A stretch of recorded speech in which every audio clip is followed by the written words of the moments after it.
नमस्कार। आप सभी का मेरे एनएम टॉक्स चैनल पर एक बार फिर से स्वागत करती हूँ। आज हम 10वीं कक्षा पाठ 9 रीढ़ की हड्डी, जो कि एक एकांकी है यानी नाटक है, इसे पढ़ना प्रारंभ करते हैं। सबसे पहले हम लेखक के परिचय को देख लेते हैं और फिर पाठ को पढ़ना प्रारंभ करेंगे। तो आप सभी तैयार हैं? चलिए इसकी शुरुआत करते हैं। आइए सबसे पहले हम जगदीश चंद्र माथुर जी के जीवन परिचय देख लेते हैं। जन्म 1917 बुलंदशहर उत्तर प्रदेश में। आपकी मृत्यु 1978 को हुई। परिचय: जगदीश माथुर जी एक वरिष्ठ साहित्यकार और संस्कृत पुरुष थे। आपने आकाशवाणी में काम करते हुए हिंदी को लोकप्रिय बनाने में महत्वपूर्ण योगदान दिया। आप प्रसिद्ध नाटककार के रूप में प्रतिष्ठित हैं। प्रमुख कृतियां देख लेते हैं। क्रोणांक, पहला राजा, भोर का तारा, शारदिया आदि प्रमुख कृतियां हैं जगदीश चंद्र माथुर जी की। गद्य संबंधित देख लेते हैं, यानी जो आप एकांकी पढ़ेंगे, जो नाटक पढ़ेंगे, उसके संबंध में जगदीश चंद्र माथुर के क्या विचार है, क्या इन्होंने बताया है, हम ये देखेंगे। जो प्रस्तुत एकांकी है आपके समक्ष, जगदीश चंद्र माथुर जी ने स्त्री शिक्षा के महत्व को दिखाया है। स्त्रियों को पढ़ना चाहिए, समाज में अपना एक अलग से मुकाम हासिल करना चाहिए, इसके बारे में जगदीश माथुर जी ने आप सभी को अवगत करवाया है। समाज की दकियानूसी विचारों पर प्रहार करते हुए लेखक ने नारी सम्मान को महत्व प्रदान किया है। यानी हमारे समाज में जो दकियानूसी चल रहे, आज भी स्त्री पुरुष में जो अंतर्भेद रखा जा रहा है, इन सभी के ऊपर उन्होंने प्रहार किया है, यानी सोच बदलने के लिए कहा है समाज में। तो इन सभी के लिए नारी को किस प्रकार से सम्मान समाज में देना चाहिए, इस बात को इस एकांकी में आपके समक्ष प्रस्तुत किया जा रहा है। अब हम जो पाठ 9 रीढ़ की हड्डी है, जिसमें प्रमुख पात्र जगदीश माथुर जी ने लिया है, वो इस प्रकार है कि उमा सुशिक्षित युवती है और इसके बाद शंकर जो है वो लड़का है। रामस्वरूप उमा के पिता, गोपाल प्रसाद शंकर के पिता। प्रेमा उमा की माँ है और इसके बाद में है रतन, रामस्वरूप का नौकर। तो इन्हीं सभी पात्रों के इर्द गिर्द हमारी पूरी एकांकी जो है वो घूमेगी और हम इसी के अनुसार पढ़ेंगे। तो आइए शुरुआत करते हैं हम अपने एकांकी का। एक कमरा, अंदर के दरवाजे से आते हुए जिन महाशय की पीठ नजर आ रही है वह अधेड़ उम्र के हैं। अधेड़ यानी आधे उम्र के। एक तख्त को पकड़े हुए कमरे में आते हैं। तख्त का दूसरा सिरा उनके नौकर ने पकड़ रखा है। रामस्वरूप, अबे धीरे धीरे चल, अब तख्त को उधर मोड़ दे। उधर तख्त के रखे जाने की आवाज आती है। रतन, बिछा दे साहब। रामस्वरूप जरा तेज आवाज में, और क्या करेगा? परमात्मा के यहाँ अकल बट रही थी तो तू देर से पहुंचा था क्या? बिछा दूं साहब? और यह पसीना किस लिए बहाया है? रतन, रामस्वरूप का नौकर तख्त बिछाता है। ही। रामस्वरूप दरी उठाते हुए, और जी के कमरे में से हारमोनियम उठा ला और सितार भी, जल्दी जा। रतन जाता है। पति पत्नी तख्त पर दरी बिछाते हैं। प्रेमा जो कि रामस्वरूप की पत्नी है, लेकिन वह तुम्हारी लाडली बेटी उमा तो मुंह फुलाए पड़ी है। रामस्वरूप, क्या हुआ? प्रेमा, तुम्ही ने तो कहा था कि उसे ठीक ठाक करके नीचे लाना। रामस्वरूप, अरे हाँ, देखो उमा से कह देना कि जरा करीने से आए। करीने यानी सरीखे से आए। ये लोग जरा ऐसे ही हैं, खुद पढ़े लिखे हैं, वकील है, सभा सोसाइटी में जाते हैं, मगर चाहते हैं कि लड़की ज्यादा पढ़ी लिखी ना हो। प्रेमा, और लड़का? रामस्वरूप, बाप शेर है तो लड़का सवा शेर। बीएससी के बाद लखनऊ में ही तो पढ़ता है। मेडिकल कॉलेज में कहता है कि शादी का सवाल दूसरा है, पढ़ाई का दूसरा। क्या करूं, मजबूरी है। आगे देखिए। रतन, जो कि रामस्वरूप का नौकर है। बाबूजी, बाबूजी, धीमी से आवाज में। रामस्वरूप दरवाजे से बाहर झांक कर, अरे प्रेमा, वे आ भी गए, तुम उमा को समझा देना, थोड़ा सा गा देगी। मेहमानों से। हाँ हाँ हाँ, आइए आइए। बाबू गोपाल प्रसाद बैठते हैं। हाँ, मकान ढूंढने में कुछ तकलीफ तो नहीं हुई? गोपाल प्रसाद खंगाल गए। नहीं, टांगी जानता था, रास्ता मिलता कैसे नहीं। रामस्वरूप हाँ, लड़के की तरफ मुखातिब, मुखातिब यानी लड़के की तरफ चेहरा करके, मुखातिब होकर, और कहिए शंकर बाबू, कितने दिनों की छुट्टियां हैं? शंकर जी, कॉलेज की तो छुट्टियां नहीं है, वीकेंड में चला आया था। रामस्वरूप तो आपके कोर्स खत्म होने में अब तो साल भर रहा होगा। शंकर लड़का जी, यही कोई साल 2 साल। रामस्वरूप साल 2 साल। शंकर हाँ हाँ जी, 1 साल का मार्जिन रखता हूँ। गोपाल प्रसाद अपनी आवाज़ और तरीका बदलते हुए, अच्छा तो साहब फिर बिजनेस की बातचीत हो जाए। रामस्वरूप चौंक कर, बिजनेस? समझ कर, ओहो अच्छा अच्छा, लेकिन ज़रा नाश्ता तो कर लीजिए। गोपाल प्रसाद यह सब आप क्या तकल्लुफ़ करते हैं? तकल्लुफ़ यानी क्यों परेशान हो रहे हैं? रामस्वरूप हाँ, तकल्लुफ़ किस बात का? यह तो मेरी बड़ी तकदीर है कि आप मेरे यहाँ तशरीफ़ लाए हैं। तशरीफ़ यानी मेरे यहाँ पर पधारे हैं, अंदर जाते हैं। गोपाल प्रसाद आपके लड़के से क्यों, क्या हुआ? शंकर कुछ नहीं। गोपाल प्रसाद झुककर क्यों बैठते हो? ब्याह तय करने आए हो, कमर सीधी करके बैठो। तुम्हारे दोस्त ठीक कहते हैं कि शंकर के बैकबोन। इतने में बाबू रामस्वरूप चाय की ट्रे लाकर मेज पर रख देते हैं। गोपाल प्रसाद आखिर आप माने नहीं। रामस्वरूप चाय प्याले में डालते हुए, आपको विलायती चाय पसंद है या हिंदुस्तानी? गोपाल प्रसाद नहीं नहीं साहब, मुझे आधा दूध और आधी चाय दीजिए, और जरा चीनी भी ज़्यादा डालिएगा। शंकर खंखार कर, सुना है सरकार अब ज़्यादा चीनी लेने वालों पर टैक्स लगाएगी। गोपाल प्रसाद चाय पीते हुए, सरकार जो चाहे सो कर ले, पर अगर आमदनी करनी है तो सरकार को तो बस एक ही टैक्स लगाना चाहिए। रामस्वरूप शंकर को प्याला पकड़ाते हुए, वह क्या? गोपाल प्रसाद खूबसूरती पर टैक्स।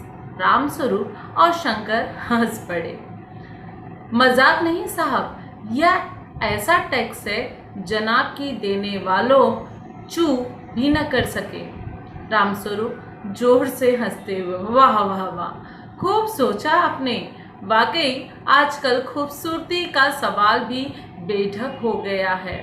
हम लोगों के ज़माने में तो यह कभी उठता भी न था। तश्तरी गोपाल की तरफ बढ़ाते हैं, लीजिए। गोपाल प्रसाद समोसा उठाते हुए, कभी नहीं साहब, कभी नहीं। रामस्वरूप शंकर की तरफ मुखातिब होकर, मुखातिब यानी सामने बैठकर, आपका क्या हाल है शंकर बाबू?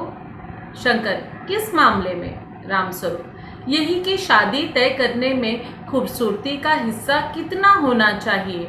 गोपाल प्रसाद बीच में ही, रामस्वरूप यह बात दूसरी है बाबू रामस्वरूप, मैंने आपसे पहले भी कहा था कि लड़की का खूबसूरत होना निहायत ज़रूरी है, और जायज़ा जन्म पत्र तो मिल ही गया होगा। रामस्वरूप जिस जायज़े का मिलना क्या मुश्किल बात है, ठाकुर जी के चरणों में रख दिया, बस खुद ब खुद मिला हुआ समझिए। जायज़ा यानी जन्मपत्री, कुंडली। शंकर भी हंसता है, मगर गोपाल प्रसाद गंभीर हो जाते। गंभीर यानी थोड़े से चिंता में और थोड़े से सोच में। गोपाल प्रसाद लड़कियों को अधिक पढ़ने की ज़रूरत नहीं है, सिलाई पुराई कर ले बस। रामस्वरूप मेज को एक तरफ सरका देते हैं, फिर अंदर दरवाजे की तरफ मुँह कर ज़रा ज़ोर से, अरे ज़रा पान भिजवा देना। उमा पान की तश्तरी अपने पिता को देती है। उस समय उसका चेहरा ऊपर से उठ जाता है और नाक पर रखा हुआ सुनहरी रींग वाला चश्मा दिखता है। बाप बेटे चौंक उठते हैं। गोपाल प्रसाद और शंकर एक साथ, चश्मा? रामस्वरूप जरा सकपकाकर, जी वह पिछले महीने में इसकी आंखें दुखने लगी थी, सो कुछ दिनों के लिए चश्मा लगाना पड़ रहा है। गोपाल प्रसाद, पढ़ाई वढ़ाई की वजह से तो नहीं है कुछ? रामस्वरूप, नहीं साहब, वह तो मैंने अर्ज किया ना। गोपाल प्रसाद, संतुष्ट होकर कोमल स्वर में, बैठो बेटी। रामस्वरूप, वहां बैठ जाओ माँ, उस तख्त पर, अपने बाजे वाजे के पास। उमा बैठती है। गोपाल प्रसाद, चाल में तो कुछ खराबी है नहीं, चेहरे पर भी छवि है। हाँ, कुछ गाना बजाना सीखा है? रामस्वरूप, जी हाँ, सितार भी और बाजा भी। सुनाओ तो उमा एकाध गीत सितार के साथ। उमा सितार पर मीरा का मशहूर भजन मेरे तो गिरधर गोपाल गाना शुरू कर देती है। उसकी आंखें शंकर की झिपती सी आंखों से मिल जाती है। वह गाते गाते एक साथ रुक जाती है। रामस्वरूप, क्यों, क्या हुआ? गाने को पूरा करो उमा। गोपाल प्रसाद, नहीं नहीं साहब, काफ़ी है, आपकी लड़की अच्छा गाती है। उमा सितार रखकर अंदर जाने को बढ़ती है। गोपाल प्रसाद, अभी ठहरो बेटी। रामस्वरूप, थोड़ा और बैठी रहो उमा। उमा बैठती है। गोपाल प्रसाद उमा से, तो तुमने पेंटिंग वेंटिंग भी सीखी है? उमा चुप। रामस्वरूप, हाँ, वह तो मैं आपको बताना भूल ही गया।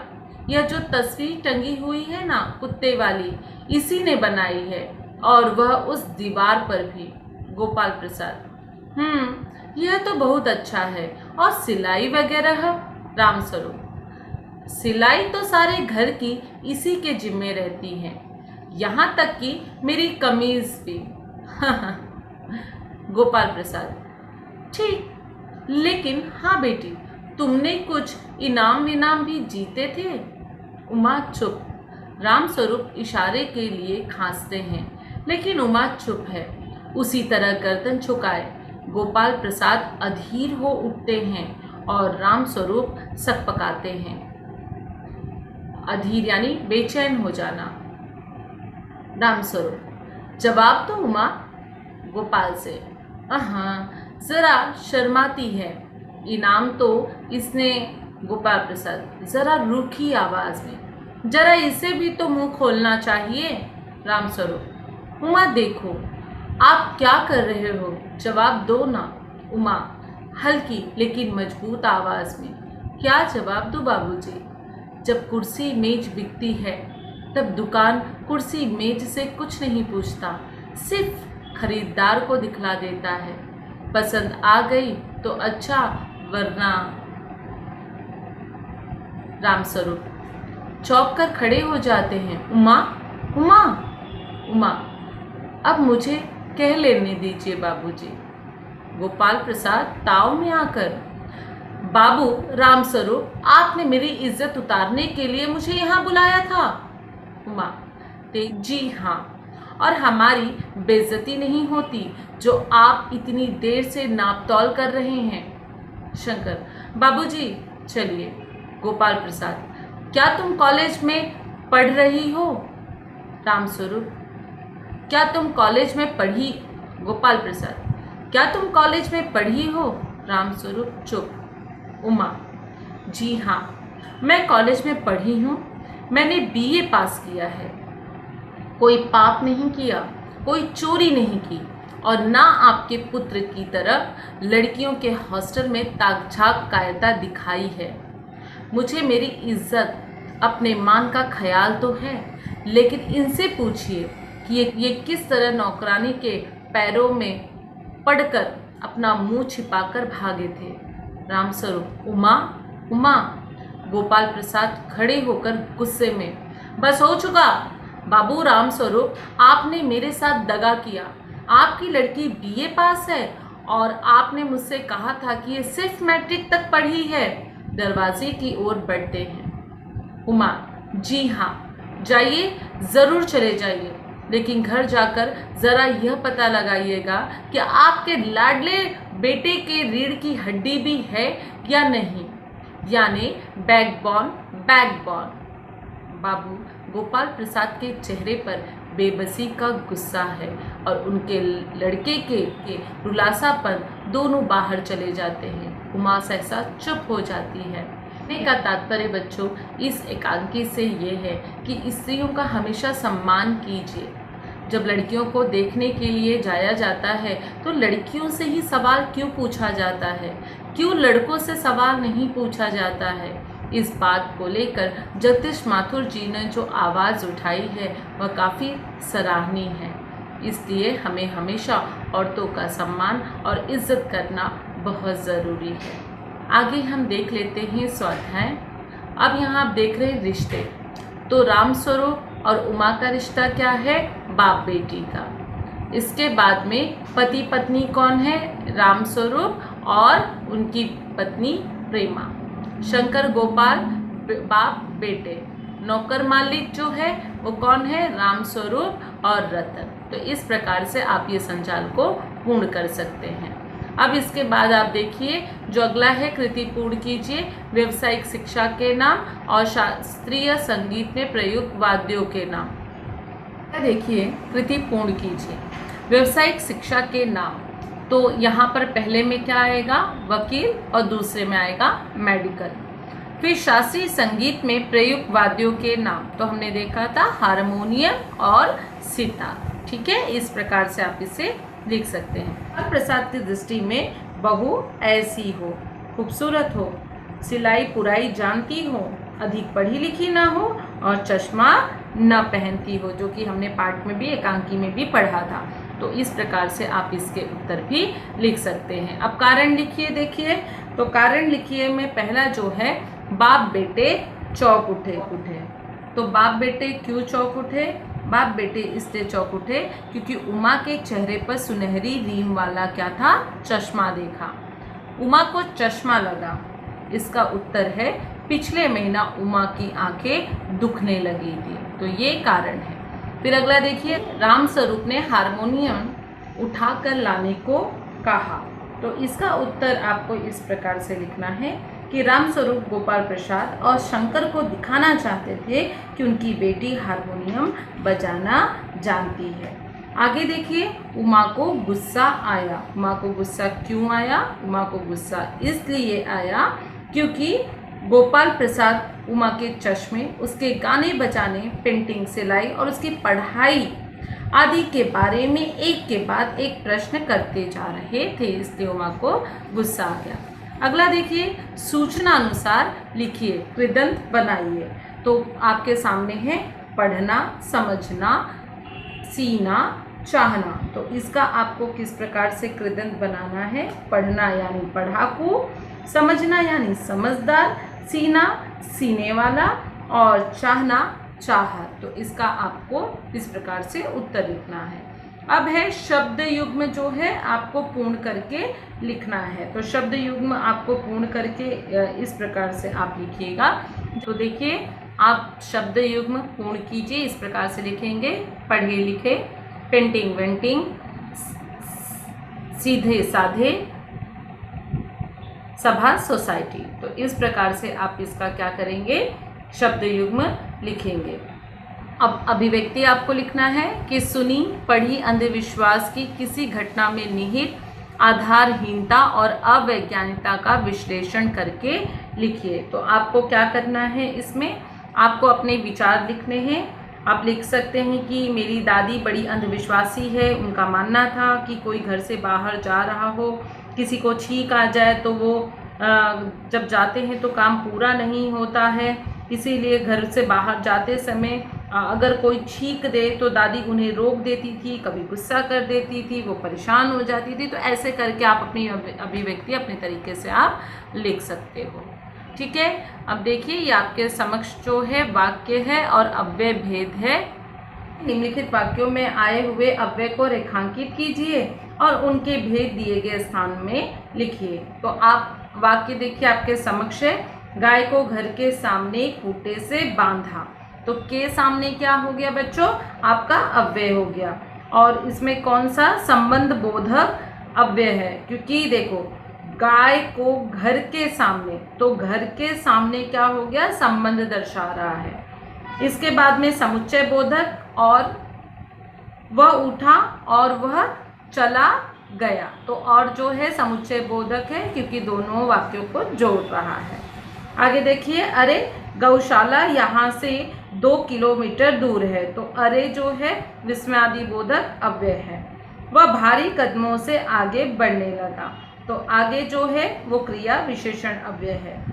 उन्होंने मुझे धीरे धीरे हिलाना शुरू किया। तो धीरे धीरे हिलाना क्या हो रहा है, क्रिया हो रही है, तो इसलिए क्रिया विशेषण अव्यय है। मुझे लगा कि आज कोई दुर्घटना होगी। तो आज क्या है, यानी फिर कोई दुर्घटना होगी, क्रिया विशेषण, क्रियाएं हो रही हैं। फिर वाह वाह, वाह वाह क्या है, विस्मयादि बोधक। अरे आए, वाह वाह आए, तो ये सभी विस्मयादि बोधक अव्यय होते हैं। खूब सोचा, वाह वाह आपने, तो वाह वाह जो है वो विस्मयादि बोधक है, ध्यान में रखिएगा। चाची माँ के पास चली गई। तो यहाँ पर क्या है, के पास क्या हुआ, संबंध बोधक हुआ। तो इस प्रकार से आप इसे लिख लीजिए। अब पाठ में प्रयुक्त अव्यय छांटकर उनके वाक्य बनाकर लिखिए। तो देखिए, जो आप अगर देख रहे हैं तो सबसे पहले क्रिया विशेषण अव्यय दिया है, संबंध अव्यय दिया है, समुच्चय बोधक अव्यय दिया और विस्मयादि बोधक अव्यय दिया। तो अब जो पाठ है आप उसमें जैसे क्रिया विशेषण कैसा है, जैसे धीरे धीरे या चलना या जो भी क्रियाएं की जाती है तो वो क्रियाएं आप यहाँ पर लिख सकते हैं। संबंध सूचक क्या होता है, जो संबंध दर्शाता है, के पास। फिर इसके बाद में जैसा हमने पढ़ा था, तो ये सारे जो है संबंध को जोड़कर संबंध उससे दर्शाते, इससे जुड़ा हुआ रहता है। समुच्चय बोधक और, क्यों, परंतु, चूंकि, ये सब जो है समुच्चय बोधक अव्यय है। विस्मयादि बोधक, अरे वाह, ये सभी विस्मयादि बोधक है। तो आपको क्या करना है, परिच्छेद से छाट कर लिखना है। तो देखो परिच्छेद में हमने क्या देखा था, धीरे धीरे। तो आप वाक्य बनाइए, मुन्ना धीरे धीरे चलने लगा। वाक्य क्रिया विशेषण क्या है, ज्यादा। तो क्रिया विशेषण अव्यय देख लीजिए, जैसे धीरे धीरे, तो धीरे धीरे क्या हुआ, क्रियाएं कर रहे हैं। मुन्ना धीरे धीरे चलने लगा। फिर ज्यादा, वाक्य बीमारी से अभी उठे हो, ज्यादा मत खाओ। अब देखिए संबंध बोधक लेना है, के पास, हमारे स्कूल के पास नदी बहती है। के साथ टॉमी गाड़ी के साथ दौड़ रहा है, समुच्चय बोधक अव्यय। की, गांधी जी ने कहा कि गाय करुणा की कविता है। और वाक्य दुर्योधन और कर्ण की मित्रता अनमोल थी, विस्मयादि बोधक अव्यय। ओ, वाक्य ओ कितनी गर्मी है। वाक्य आइए विराजिए, ये विस्मयादि बोधक अव्यय है। ठीक है, तो इस प्रकार से आपको क्या करना है, लिखना है और आपको वाक्य बनाने हैं। अब देखिए ये आकृति जो दी है, नीचे आकृति में दिए हुए अवयव के भेद पहचान कर उनका अर्थपूर्ण स्वतंत्र वाक्यों में प्रयोग करना है। तो आप देख रहे हैं आपके समक्ष काफी दिए, जैसे काश, बाद, बल्कि, यदि, तो, वाह, के अलावा, के लिए, क्योंकि, हाय, प्राय और के पास संबंध सूचक है इसलिए, फिर, की तरफ, कारण, अच्छा, नहीं तो आपको जैसे हमने ऊपर देखा था तो किस प्रकार से वाक्य लेना है, उसको वाक्य बनाना है। जैसे मैं एक दो बना के बता देती हूँ। जैसे काश, देखिए काश दिया है ना, तो वहां पर आप काश दिया है ना, तो कैसे, वो विस्मयादि बोधक अव्यय है। तो आपको कैसे लिखना है, काश, काश, काश लिखेंगे, फिर आप एक्सक्लेमेटरी सेंटेंस का चिन्ह लगाएंगे, यानी विस्मयादि बोधक का चिन्ह लगाएंगे। समय पर दवा मिल जाती तो रोगी बच जाता। ठीक है, ऐसे आपको लिखना है। जैसे बाद क्रिया है, तो क्रिया विशेषण अव्यय, स्कूल से आने के बाद थोड़ा आराम करके पढ़ने बैठो। अभी देखो जैसे बल्कि दिया है, तो बल्कि क्या है, समुच्चय बोधक अव्यय है। आपको निबंध केवल पढ़ना ही नहीं है बल्कि उसकी समीक्षा भी करनी है। तो ऐसे करके आपको सभी लिखने हैं। ठीक है, मैं और भी बता देती हूँ। जैसे के पास संबंध बोधक अव्यय है, हमारे घर के पास एक मंदिर है। तो इस प्रकार से आप लिख सकते हैं। यदि, तो समुच्चय बोधक अव्यय है। यदि इसी तरह समय बर्बाद करते रहे तो पास नहीं हो पाओगे। फिर इसलिए जो है वो मैं बता चुकी हूँ। वाह वाह करके वाह कितना सुंदर दृश्य है, विस्मयादि बोधक अव्यय है। की तरफ संबंध बोधक अव्यय है, नदी की तरफ जाओ के अलावा संबंध बोधक अव्यय है। यहाँ मेरे और भगवान के अलावा कोई नहीं है। कारण क्रिया विशेषण अव्यय। महीम किस कारण तुम 10 दिन तक स्कूल नहीं आए, तो ये क्रियाएं हैं, ठीक है। के लिए संबंध बोधक है। अंशु ने वारिजा के लिए फ्रॉक खरीदा। अच्छा जो है वो क्या है, विस्मयादि बोधक अव्यय है। अच्छा स्तुति भी नित्य में भाग लेगी, तो ये क्या हो गया, विस्मयादि बोधक अव्यय। तो आपको इसी प्रकार से वाक्य सभी तो बनाने हैं और लिखने हैं। फिर आपको उपयोजित लेखन दिया है। अपने परिसर में विद्यार्थियों के लिए योग साधना शिविर का आयोजन करने हेतु आयोजक के नाते विज्ञापन आपको क्या करना है बच्चों, तैयार करना है। तो आप इस प्रकार से विज्ञापन कर सकते हो। पहले आप एक बॉक्स बनाइए, उसमें आप लिखिए, तो आपके लिए यह खुशखबर है कि शीघ्र ही आप अपने नगर में, आप करना है शुरुआत कैसे करना है, पहले आप एक डब्बा बनाइए, ठीक है, एक बॉक्स बनाइए और वहाँ पर उस बॉक्स के अंदर लिखिए, तो आपके लिए खुशखबर है, शीघ्र ही आपके नगर में एक योग साधना शिविर का आयोजन किया जा रहा है। स्थान लिख दीजिए, कुछ भी नाम डाल दीजिएगा। टाउन हॉल में लिख रही हूँ। समय दे दीजिए कि 6 से लेकर 9 बजे तक शाम को, और जानकारी के लिए संपर्क कीजिए। आप कोई भी डमी नंबर वहाँ पर लिख सकते हैं। तो इस प्रकार से आप विज्ञापन जो है वो बना सकते हैं। मेरा पढ़ाना कैसा लगा मेरे चैनल के कमेंट बॉक्स में ज़रूर लिखें। आपसे अलविदा लेती हूँ, फिर मिलती हूँ अपने नए वीडियो के साथ। तब तक जय भारत, जय हिंद, स्वस्थ रहे, मस्त रहे, अपना ख्याल रखें। धन्यवाद।